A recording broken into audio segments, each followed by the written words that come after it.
Sir एक घर पसंद आया है जिसके लिए लोन चाहिए, लेकिन होम लोन में ब्याज इतनी ज़्यादा है कि हिम्मत नहीं हो रही लोन लेने की।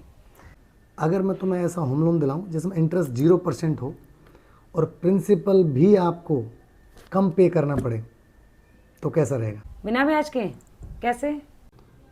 अब इसको समझते हैं कैसे। लेट सपोज आपने 50 लाख रुपए का लोन लिया और इंटरेस्ट 7.5% और मंथ चुना आपने मानो 300 अर्थात 25 साल, तो आपका टोटल इंटरेस्ट आया 61 लाख रुपए मोटा मोटा और EMI आई 37,000 रुपये।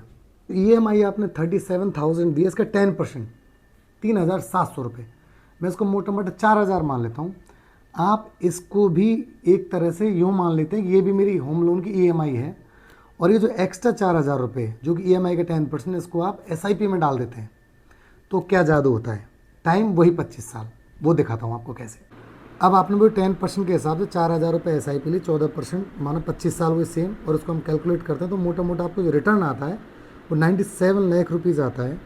और आपने जो एक्स्ट्रा पे किया वो क्या, 12 लाख रुपए। मैं आपको समराइज़ कर देता हूँ कि आपने होम लोन लिया 50 लाख रुपए का, इंटरेस्ट पे किया आपने 61 लाख रुपए मोटा मोटा 7.5% रेट पर 25 साल के लिए।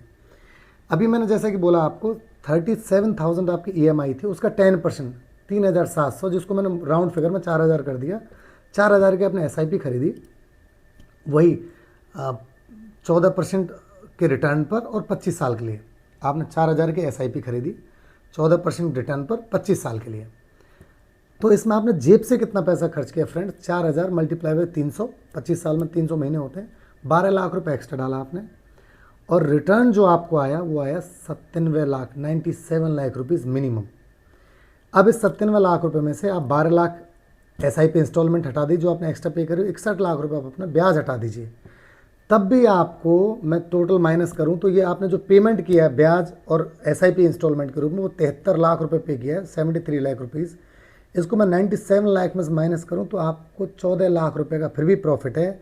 इसको यूँ कहा जाए कि 50 लाख में से 14 लाख और घटा लीजिए, तो आपने लोन लिया 50 लाख का, लेकिन जेब से पैसा कितना गया आपका? सिर्फ 36 लाख रुपए।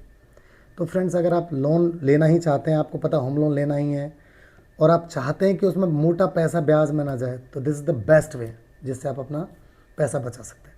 Thank you.